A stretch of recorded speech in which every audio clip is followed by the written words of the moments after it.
आज फिर मैं देव प्रसाद अपने सभी साथियों का नमस्कार करता हूं और विद्यार्थियों को शुभ आशीर्वाद देता हूं। आइए आज मैं आप लोगों को व्यंजन संधि का खंड एफ के बारे में बतला रहा हूं। मैं वीडियो को छोटा टुकड़ा कर करके मैं बतला रहा हूं, व्यंजन संधि को तोड़ कर बतला रहा हूं कि ताकि आप लोगों को कभी समझने में दिक्कत नहीं हो पाए। व्यंजन संधि थोड़ा हिंदी व्याकरण में कठिन होता है, इसलिए मैं छोटा छोटा करके आप लोगों को बतला रहा हूं। आइए समझिए। देखिए, इस व्यंजन संधि के खंड एफ में मैं दो प्रकार के नियम को लिया हूं। यहां पर देखिए पहला नियम है और यहां पर देखिए ये दूसरा नियम है। क्योंकि छोटा है इसलिए मैं दो ले लिया। देखिए क्या लिखा है पहला नियम में, यदि ह्रस्व स्वर के बाद छ आए, यानी कि आता है। यदि ह्रस्व स्वर के बाद छ आए तो छ का छ जो होता है आधा च और पूरा छ में बदल जाता है। यानी कहने का मतलब कि ह्रस्व स्वर के बाद अगर छ आता है तो वो छ जो होता है ना आधा च छ में बदल जाता है। यानी कहने का मतलब संधि करने पर उस छ के पहले आधा च लग जाता है। दूसरा नियम में है कि यदि आधा मूर्धन्य स के बाद अगर त या थ आता है, अगर त आता है तो त में बदल जाता है, त में। और अगर थ आता है तो थ जो होता है वो ठ में बदल जाता है। यहां पर मैंने लिखा है और यहां पर भी मैं लिख करके बतला दिया हूं कि ह्रस्व स्वर में अगर छ जुटेगा तो पूरा छ के पहले आधा च लग जाएगा। इसको चौथा हम लोग कहते हैं, चौथा का नियम कहते हैं। यहां पर देखिए आधा मूर्धन्य स के बाद त है तो ये जो त जो है ना ये हमारा ट में बदल जाएगा। और यहाँ मूर्धन्य स के बाद आधा है तो थ जो है ना ठ में बदल जाएगा। यहाँ पर मैं कुछ शब्दों को संधि विच्छेद करके रखा हूं, आइए आप लोग इसके माध्यम से समझिए। देखिए, छत्र धन छाया, छत्र धन छाया, इस देखिए ये यहाँ पर पूरा त्र है, यानी कि पूरा त्र का मतलब कि इसमें स्वर है। स्वर है, कौन सा स्वर है तो अस्वर है। अ जो होता है ह्रस्व होता है तो इसमें अस्वर है। नियम के अनुसार क्या यहाँ पर लिखा है तो ह्रस्व स्वर के बाद देखिए इसमें अ रहा है और यहाँ इसके बाद देखिए छ आ रहा है। तो क्या करेंगे अब हम लोग इस छ के पहले आधा च लगा देंगे। जैसे और इसके पहले ये जो छ लिखा है ना इसको हम लोग लिख देंगे। देखिए अब क्या करेंगे, देखिए छत्र, ये छत्र लिखा है इसको हम लिख देंगे छत्र।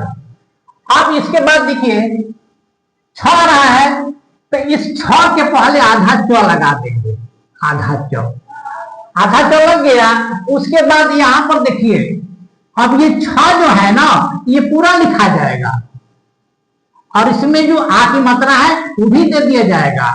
और इसके बाद या है यह जेम करते हुए लिखा जाएगा। तो देखिए क्या बन गया, छत्र छाया। क्या बना, छत्र छाया।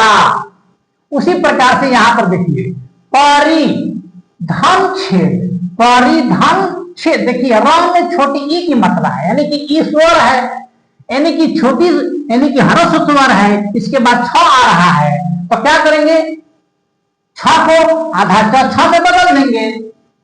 तो बस यहां पर परि जेम करते हैं हम लोग लिख देंगे। परि लिखा गया और ये आधा जो ये जो छ है ना इसको तो पूरा लिखबे करेंगे और इस पर जो एकले है ये भी देबे करेंगे, लेकिन इसके पहले आधा च लिख देंगे। तो क्या बन गया, परिच्छेद। और ये जो द है लास्ट में इसको लिख देंगे। ये क्या बन गया, परिच्छेद। कहने का मतलब कि छत्र धन छाया बराबर छत्र छाया, परिधन छेद बराबर परिच्छेद। उसी प्रकार से यहाँ पर देखिए उत्कृष्ट। दूसरा नियम देखिए, यदि आधा मूर्धन्य स के बाद तो या थ आता है तो त का त हो जाता है तथा थ का ठ हो जाता है। यानी कहने का मतलब है कि आधा मूर्धन्य स के बाद अगर त आता है तो वो जो त जो होता है ना ट में बदल जाता है, और अगर थ आता है तो थ जो होता है ना वो ठ में बदल जाता है। आइए देखिए यहाँ पर कैसे मैं विच्छेद करके रखा हो। उत्कृष्ट देखिए यहाँ पर आधा मूर्धन्य स है, आधा मूर्धन्य स है। जब इसमें हम त जोड़ेंगे तो देखिए कैसे बनता है उत्कृष्ट। ऐसे लिखा है देखिए उत्कृष्ट, ऐसे पहले सबसे पहले लिख दिया जाए उत्कृष्ट कृष्ण। अब यहाँ पर देखिए आधा मूर्धन्य स है तो आधा मूर्धन्य स हम लोग ऐसे भी लिखेंगे ना जी, अगर ये जीव का त्यों उतार देंगे तो पर भी गलत नहीं होगा। अब इसके बाद देखिए त रहा है, इस त को हम लोग त में बदल देंगे, त में बदल दिया तो क्या बन गया उत्कृष्ट बन गया। क्या बना उत्कृष्ट बना। उसी प्रकार से देखिए यहाँ पर कृष्ण आधा मूर्धन्य स है तो इसको काम किस में बदलेंगे तो था में बदलेंगे, था में नहीं, था में नहीं, था में बदलेंगे क्योंकि इसके बाद था आ रहा है ना जी। हाँ, यह दूसरा नियम में देखिए कि यदि आधा मूर्धन्य स के बाद आधा त या थ आता है तो त का त आता था, थ का ठ हो जाता है। तो यहां पर देखिए आधा मूर्धन्य स के बाद त आया है, तो संधि करने पर ये जो ता है त में बदल गया। अब यहाँ पर आधा मूर्धन्य स के बाद था है तो संधि करने पर ये था जो है ठ में बदल जाएगा। ये प्रिस नियम का नियम हम लोग लिख देंगे, यहाँ पर लिखा गया। ये प्रिस आधा मूर्धन्य स है ना, तो इसको हम लोग ऐसे भी लिख सकते हैं या ऐसे भी लिख सकते हैं। अब इसे था को ठ में बदल देंगे, ठ में मैंने बदल दिया तो देखिए क्या बन गया पृष्ठ बन गया। क्या बना पृष्ठ बना। तो इस प्रकार से हम लोग संधि विच्छेद को अगर संधि करते हैं तो इस नियम का लागू करते हैं।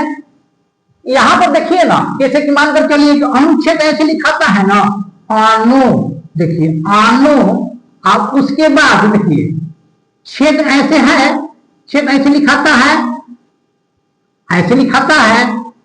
अब इसको हम लोग संधि करेंगे तो क्या बन जाएगा, देखिए इसमें छोटा ऊ की मात्रा है, ह्रस्व है, तो बस इसको जेम करते हैं हम वो लिख देंगे। अनु ऐसे लिखा जाएगा, अनु लिखा गया। अब उसके बाद ये देखिए ये छ है ना, इसके पहले आधा च लगा देंगे, आधा च लगा देंगे, और ये छ के ऊपर जो एकले है इसको जेम करते हुए दे देंगे और ये द लिख देंगे तो क्या बन गया अनुच्छेद। क्या बना अनुच्छेद। उसी तरह से विच्छेद भी होता है, परिच्छेद भी होता है। जैसे कि देखिए ऐसे वी अधम छेद, छेद।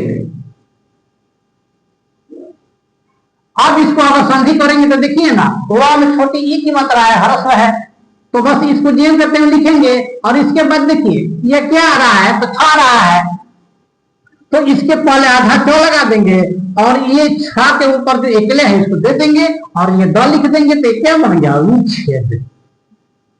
क्या बन गया विच्छेद। इस प्रकार से हम लोग संधि विच्छेद को संधि करते हैं और संधि को संधि विच्छेद करते हैं।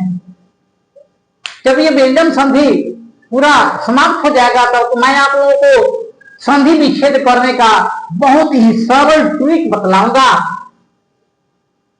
लेकिन ये जो व्यंजन संधि है उसके बाद विसर्ग संधि आता है, तो उन सबको समाप्त करने के बाद वीडियो बनाने के बाद स्वर संधि का, व्यंजन संधि का और विसर्ग संधि का संधि विच्छेद करने का बहुत ही अच्छा ट्रिक बतलाऊंगा।